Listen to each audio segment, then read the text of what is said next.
Rabbit Hole Roundup, episode 111, Top 5 One-Hit Wonders of the 2000s. So guys, in today's edition of the Rabbit Hole Roundup, I'll be starting with our latest top 5 list being, of course, Top 5 One-Hit Wonders of the 2000s. So if you're someone who grew up in the 2000s or even like the 90s, you remember like that time in music where a band would come out of nowhere, have one song that gets played like everywhere on every radio station, every CD, super catchy, and then like you never hear from that band again, unless like you're one of the diehard fans. Playing the song. Oh, he is just in his own world when he hears that song. So that's of course going to be a fun list to get into. Following that, I dedicated a whole segment to a criminally underrated movie that like I saw last week. This movie had me dying of laughter the whole time, and also had like really positive, genuine ending. And then like after I watched it, like I also showed it to my parents and my brother, and they all loved it as well, and yet 7% on Rotten Tomatoes. Absolute blasphemy. Just blasphemy. Absolute blasphemy. But so you're gonna have to take my word for it, and like you guys can thank me later for the awesome movie recommendation. After that, I have some clips relating back to last week's episode, having to do with like protecting your peace in this whole like crazy world that we're living in. And these have to do with like both realizing that, like you don't have to have a vocal opinion on every issue, and it doesn't make you privileged to not hyperfixate on the news 24/7. And also, we have to get back to being able like, to respectfully disagree with people. And following that, I share a really inspiring clip coming from 3-time NBA dunk champ and someone like who's been fighting for the past few years to stay on an NBA roster, Mac McClung. He knows what he deserves and like he's not gonna let anyone deter him on his journey. And then of course following that we finish things up with our sports segment, NBA talk, whatever else I find. So anyways, without further ado, let's dive deeper now. Rabbit hole time, let's go. This is your last chance. After this there is no turning back, and I show you how deep the rabbit hole goes.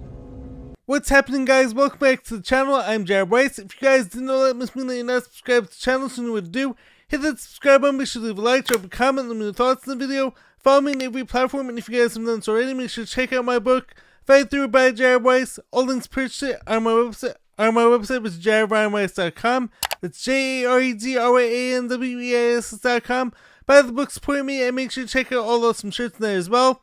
Every shirt has been designed by me, every shirt is made with 100% organic cotton, so like any support at all, as I'm always saying, would be very greatly appreciated. So let's dive deeper into this rabbit hole now.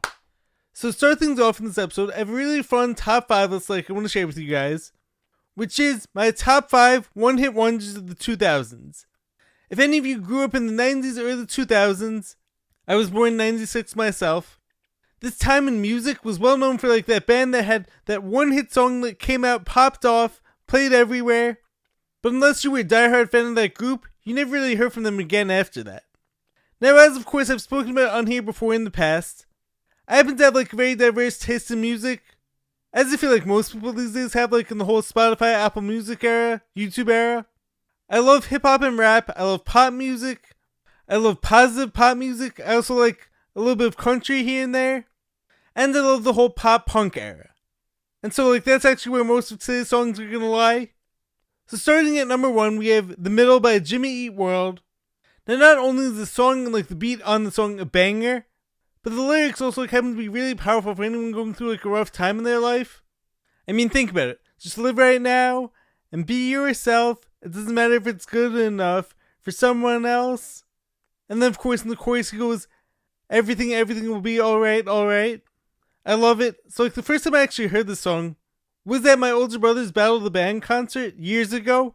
His band at the time rocked out to it and like it was so much fun. I just love like the overall energy coming from that song. Now next up, coming in at number 2, we have the song Absolutely, aka Story of a Girl by 9 Days.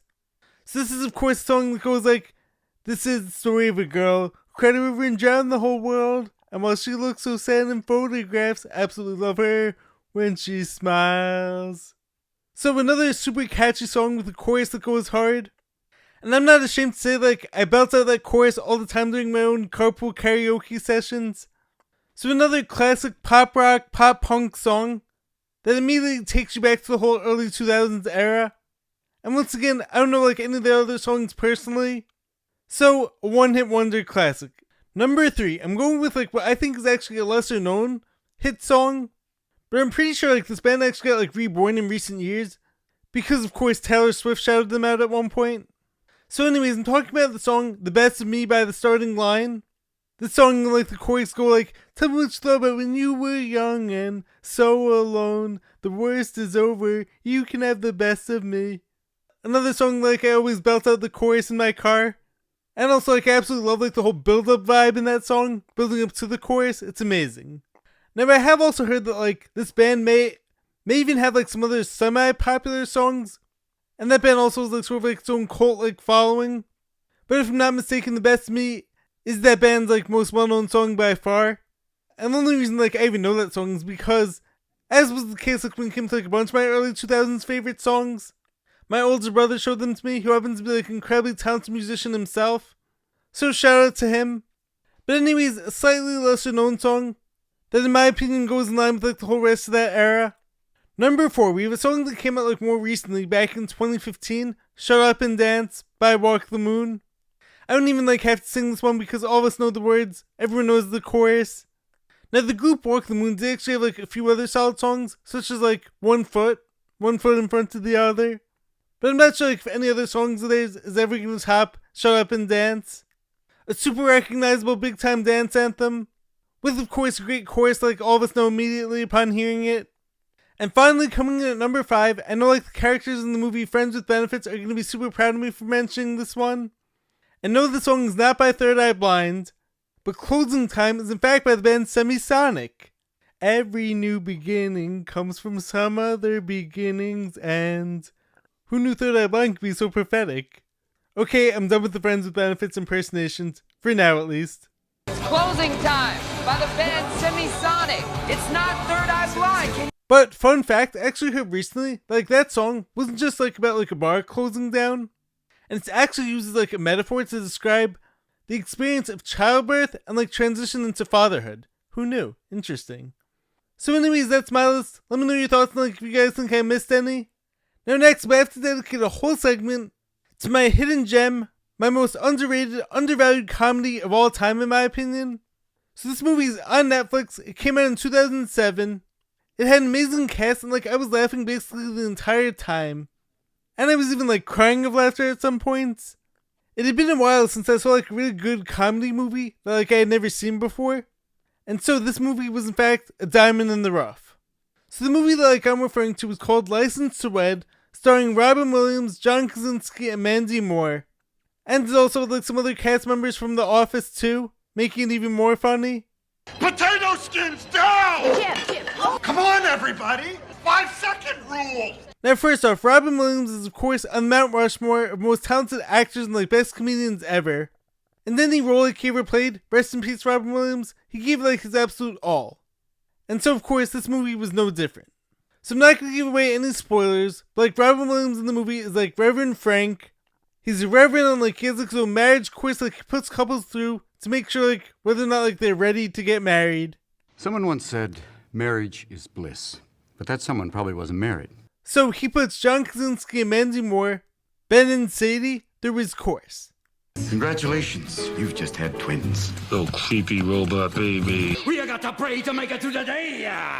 Is that MC Hammer? Now if you know me by now, I like silly but not stupid comedies.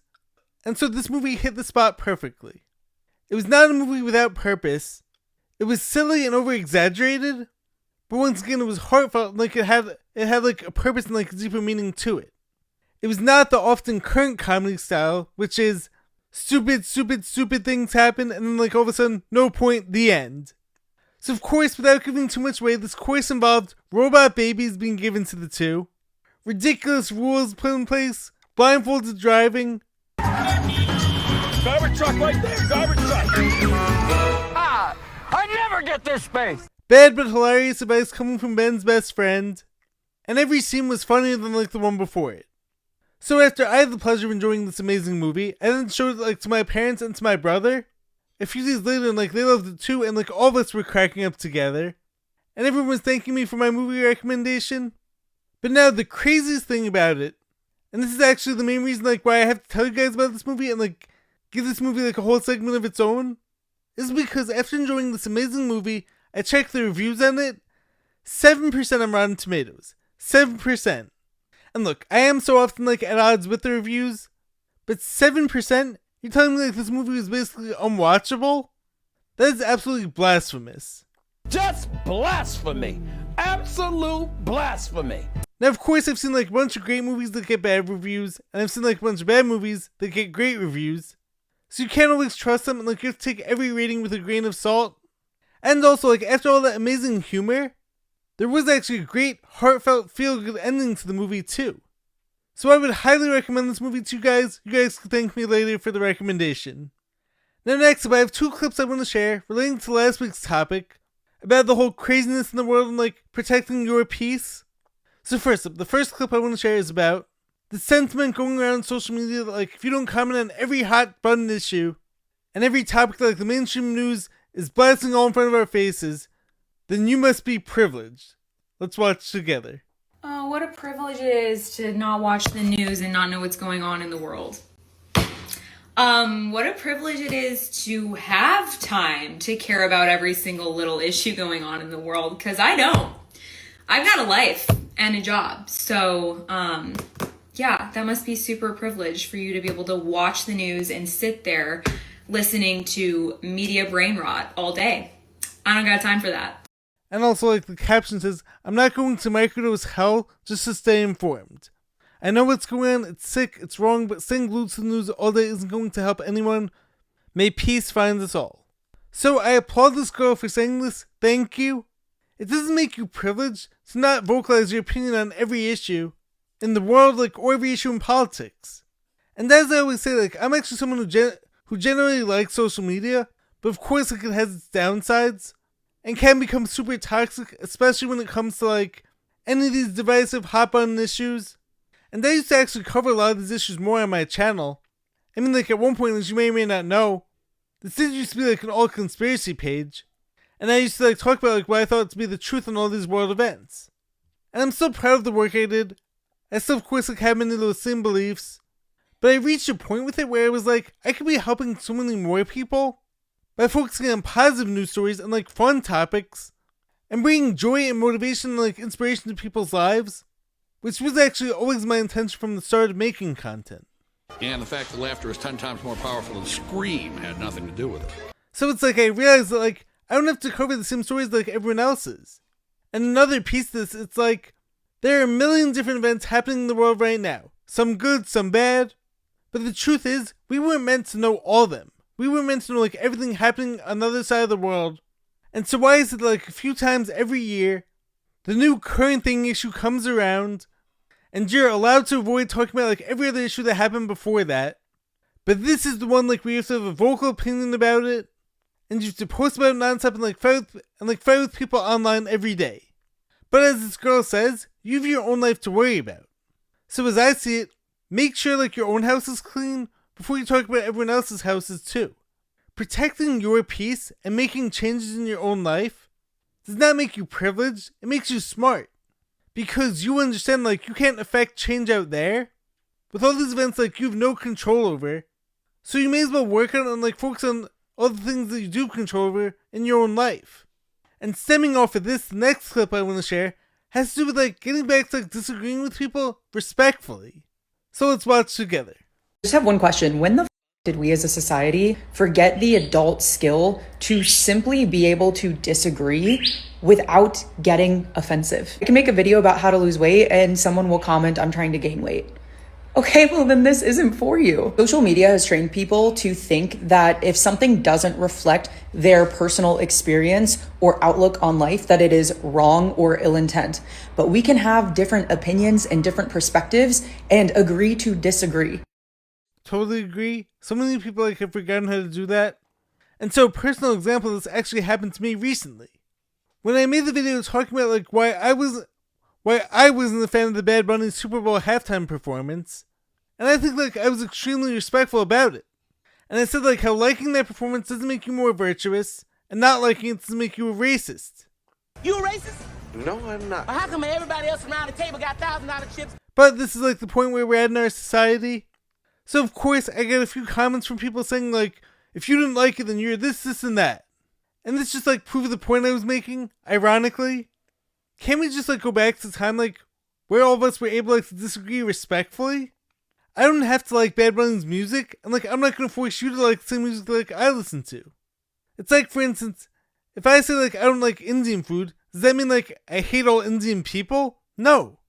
You say that you like running outdoors, while I like lifting weights. I said this last week, you can promote what you believe in without putting others down. And we don't have to agree with everyone, and chances are we're never going to agree with everyone on everything, but we can respect everyone's rights to their own opinions. And we have to get away from these broad generalizations, where if I don't like this music, this means like I hate a whole group of people. I mean, just like take a step back and realize like how ridiculous that sounds. This is how like the whole media like is currently training you to believe. I didn't say that like I don't like his music because he's Hispanic. I even said that like some of my favorite artists are Pitbull and J-Lo. And furthermore, he didn't speak English during the whole halftime show. And I do speak like quite a bit of Spanish, but not enough like to understand like what he was saying. And I personally didn't feel like any of his songs were catchy. And it's like I responded to someone saying that, like Danza Kuduro is one of my favorite songs coming from the Fast and Furious movies, but it's because like I'm able to sing along to it. I wasn't able to sing along to Bad Bunny, but like once again, if you're someone who loves Bad Bunny, great, I'm not stopping you from liking him. I respect your taste in music, and like me not liking his music isn't stopping you from liking his music. So please, try to take a chill pill, and approach disagreement in a respectful, kind manner the same way like that I did. I come in peace, like I said, and I think more of us need to be the same way. Rather than like coming at people's throats just because like they have different tastes than you do. Or have different opinions than you do. Now finally, for the segue into our sports segment, I want to talk about a really inspiring message that I heard recently coming from one of my favorite NBA players and one of my favorite overall athletes, Mac McClung. So let's watch together. The Knicks G League team is hosting the Windy City Bulls in front of 2,068 people. Not where you might expect to find one of the greatest dunkers in basketball history.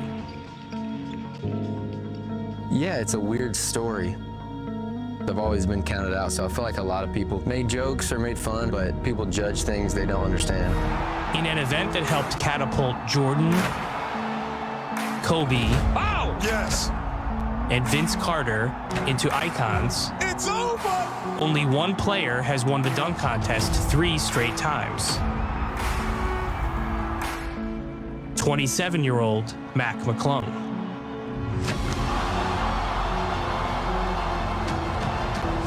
McClung's dominance began in 2023, when he became the first G Leaguer to compete in the contest, stunning the basketball world by completing 2 perfect dunks in the final round to take the title.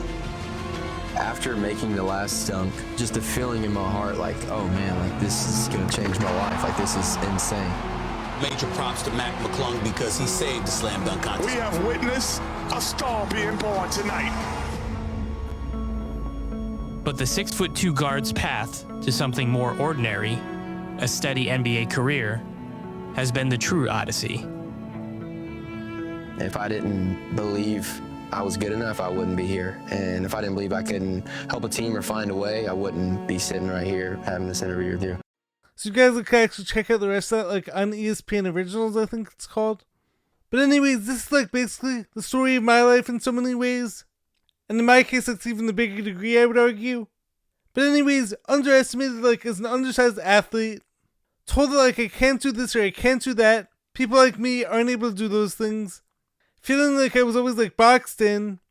So I love and I'm all for Mac's mindset here. He believes in himself when no one else out there does. Every rejection, like every time he gets told no, and every time like he gets cut from a team, this doesn't stop him or deter him from going after his dreams. It only strengthens his belief in himself. And who knows, maybe it happens, maybe like it finally works out, he sticks with the team and balls out, and he gets the opportunity like he knows he deserves because like he's worked for it, and like I believe he's deserving of it. Or maybe he keeps on pushing it and like it doesn't go how he hoped. Well, even if that does happen, I'll bet like he'll be at peace, knowing that he gave it his all and like now he doesn't have to live with any regret.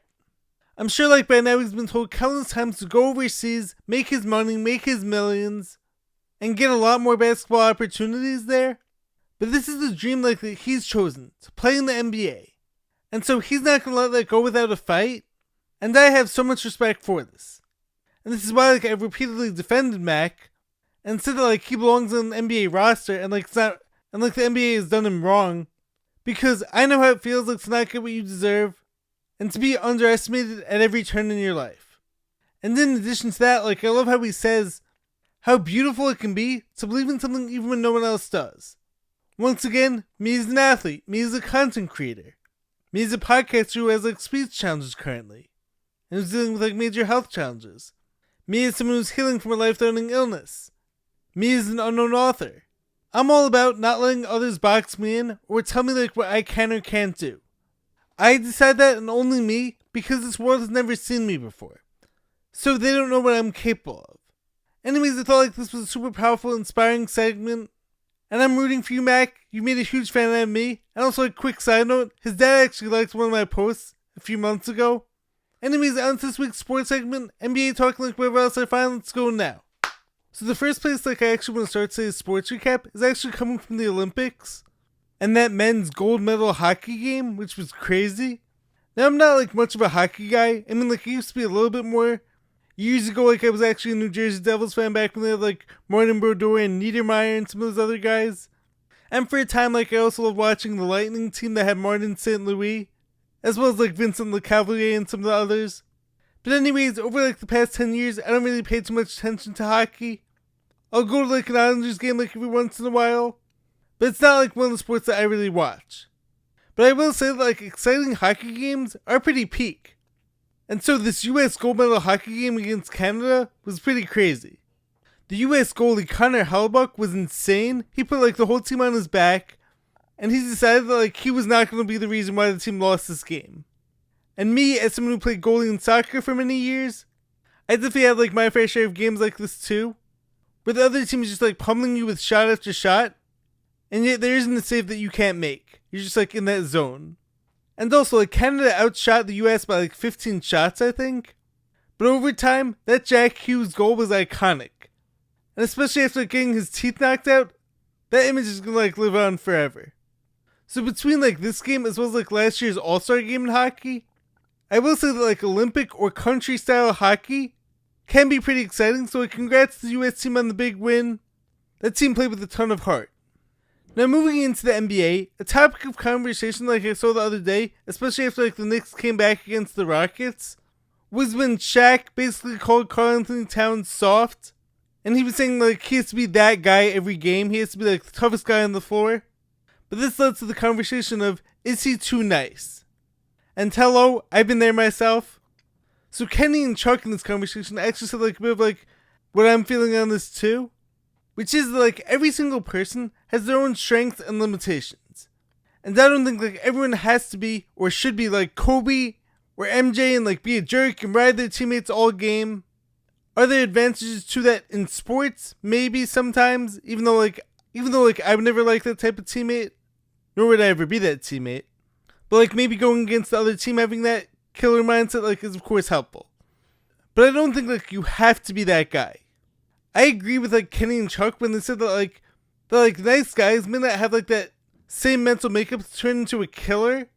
But I will say like we do have that in our own way. It may not look like the ferocious stepping on other people like to get to your goals. But it may be something more like Steph Curry stepping up like to take that last shot and smiling after it goes in. Now, not to make this all about me, but like I do feel like I could relate here. Because I always had coaches trying to make me meaner and trying to like give me like an edge. And I did in fact like have a brief time in 12th grade, I would say, where maybe I did play a bit angry and with like too much of a chip on my shoulder. And like looking back, it's hard to like imagine me feeling like that, like I'm playing that way. And honestly, I don't really like how that feels. And not even saying like I was playing bad at this time. But I was definitely getting into like too much talking and talking to the refs and fouling out like while also playing super tough defense. But I don't think that's me and like how I play my best long term. Maybe it's somewhere buried deep within like for moments when I need it. But it's always going to be super hard to make me not a nice guy on or off the court. That's just like who I am. I mean there's even like a clip of me helping someone up after I scored him like and got the M1. It's who I am and like you're not going to change me. I of course had my Mamba moments and like hitting game winners and having that like ice in my veins. But now bringing this back into Cat, it's like, I don't think you want him to be someone who he's not on the court. But you do have to have like players who are going to balance him out and complement him, which I do think like the Knicks team has. I mean, of course, Brunson definitely plays with like an edge to him. Josh Hart is super tough. And now you also have like Jose Alvarado, who was like a great addition to this team. So especially in the Eastern Conference, when you have teams like the new look bad boy Pistons, you do need some extra toughness and like guys who are willing to go blow for blow with the other team. But I don't think like it has to be coming from Cat trying to be someone who he's not. But a super interesting conversation nonetheless. Now next up, this leads me into like some concerns I have with my favorite team, the Los Angeles Lakers. It seems like 1 week I'm confident, you know, like we have the big three, this team could score with anyone, it's all going to be fine. But then like I'm always reminded of their roster flaws whenever they face a team who exposes them. I know like some people out there call them fool's gold, and like I go back and forth with them. So against the Celtics on Sunday night, with no Jason Tatum of course, but that team has been super impressive even like without him. But it's like if you're the Lakers, you should not be getting blown out by that team. And yet, that's what happened. First concern with that team, number one, is defense, which is always going to be a concern like when your three best players are all rarely defenders. And like I said that because LeBron can do that for stretches, can be a good defender at times, but like not for a full game, I would say. At least like this stage of his career. But especially Luka and AR aren't going to really play much defense.